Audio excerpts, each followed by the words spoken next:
Good evening and welcome to Eagle Eye News. I'm Haley McCrossin. And I'm Chloe Thaler. The Auburn Police Department is investigating a fatal crash that occurred early this morning near Moores Mill Road.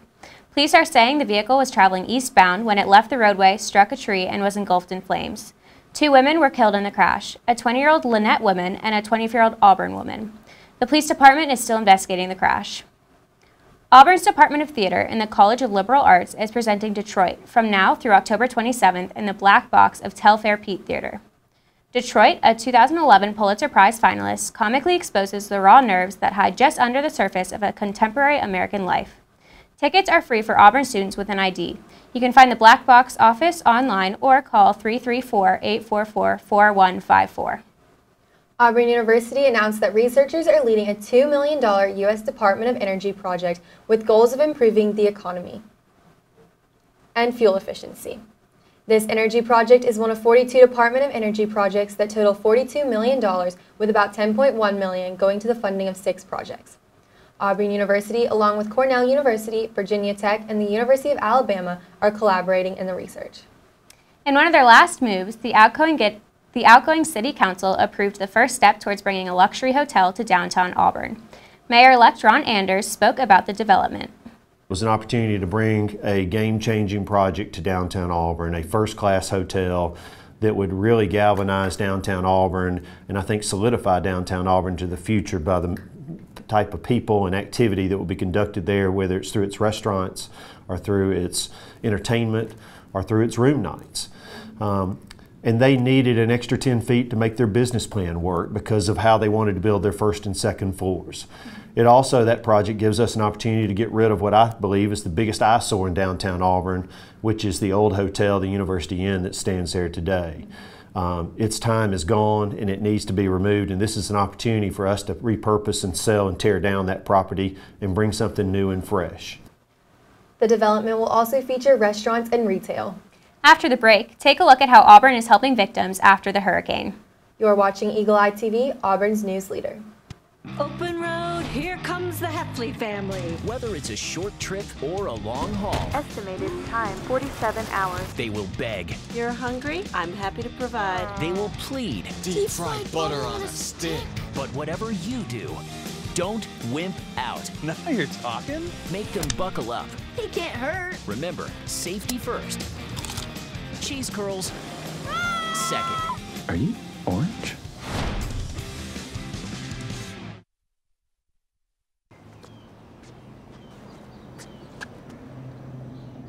Here is my handle and here is my spout. When I get all steamed up, then I shout. Tip me over and pour me out. Oh. It only takes a moment to make a moment. Cheers. Take time to be a dad today.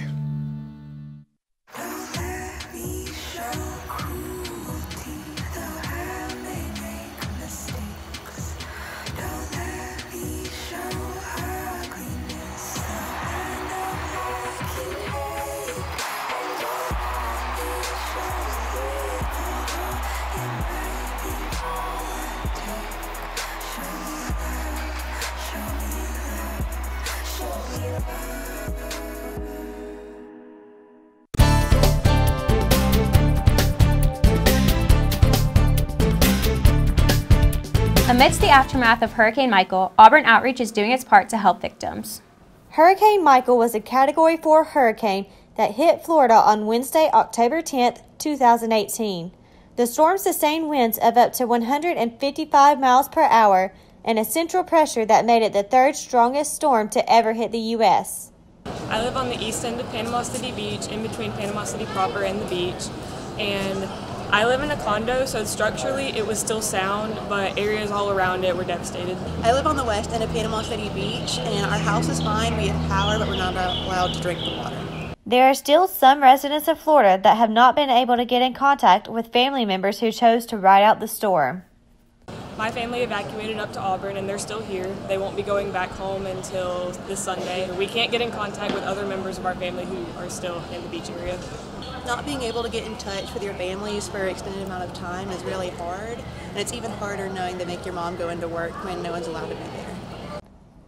Storms can have an undeniable effect on a community, and it is best to go to a trusted source for information.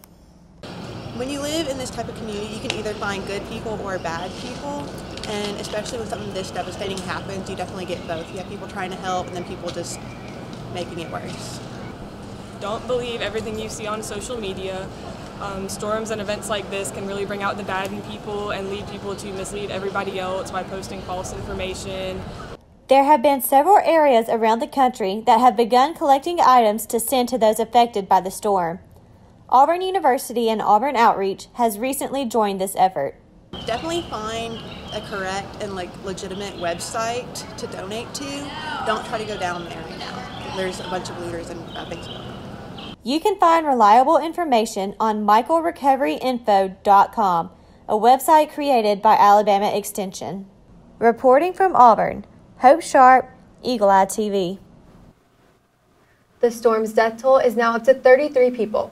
Many residents in the area are still without power. One of Auburn's iconic buildings is undergoing construction. Cater Hall, home to the Honors College, is under construction to bring the back porch up to safety code. The renovation will also improve the accuracy of the early 20th century architectural design. The porch has suffered water damage and part of the trim is rotten. The roof and columns of the back porch are being removed and rebuilt. The project is expected to be completed by November 6th. This past week, Eagle Eye TV sat down with the Department of Safety and Security to go over the numbers from the past year. 2018 Auburn University Annual Security and Fire Safety Reports have been published. In my hand are some of the numbers from this past year. We do see some more serious cases, certainly, and those we ramp up very quickly on addressing to make sure that those are interrupted before there's a significant problem. Of the listed offenses, the numbers show liquor law violations referred for disciplinary action to be the highest at 390 reports.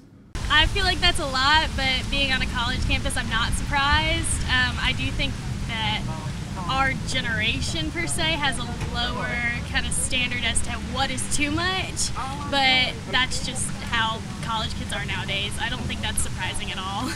While this offense sees the most reports, this number is down from the 439 reports in 2016, a 40-number decrease that's largely because of the services available on campus for students.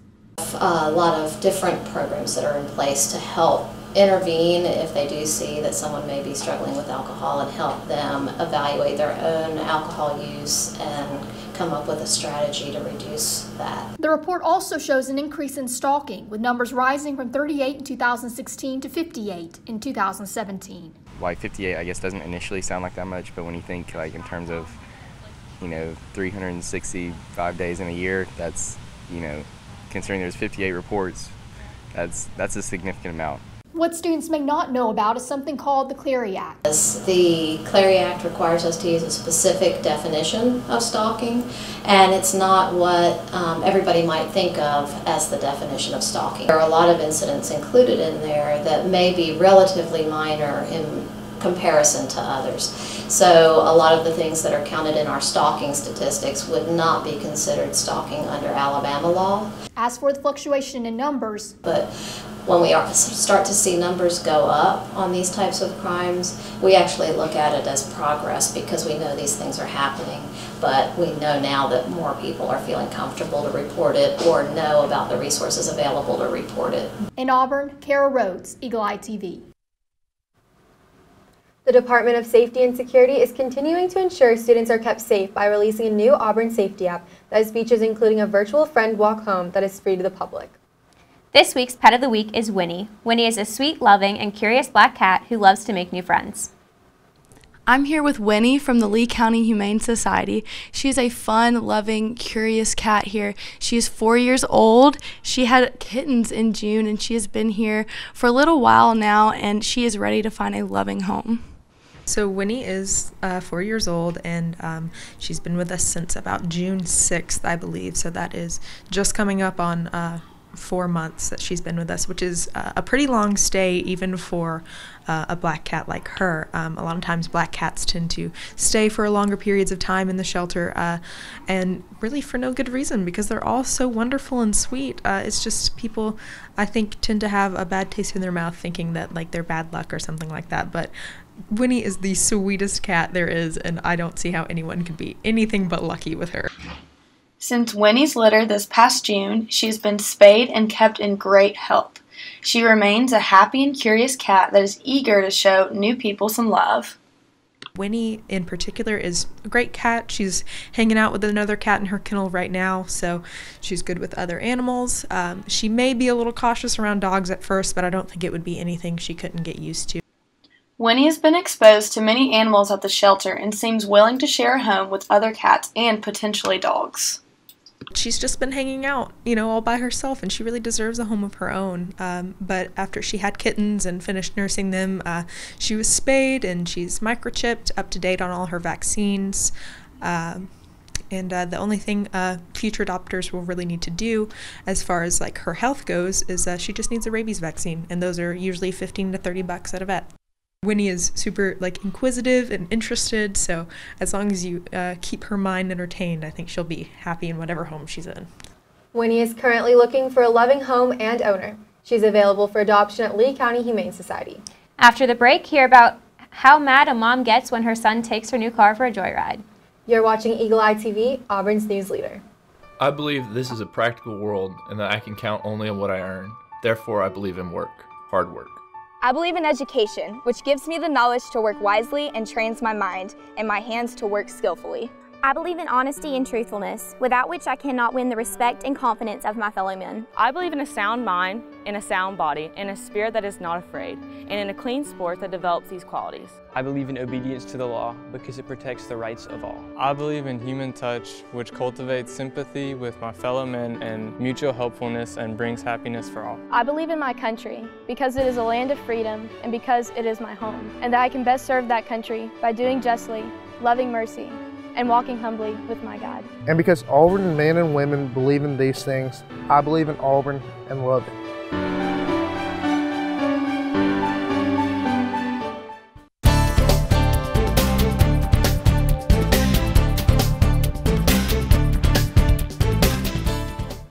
A 14-year-old boy near El Paso, Texas took his mom's brand new BMW on a joyride. His sister said that he disconnected the Wi-Fi in their house so that his parents would not see him in their home security cameras. After disconnecting the Wi-Fi, the boy jumped in his mom's new BMW and drove it to his girlfriend's house. Once his mom found out, she immediately jumped in her car and called another mom to help find him. His sister recorded the chase and the video went viral. Eventually, his sister and mom tracked him down and yelled at him to pull over. Needless to say, his mom was not happy.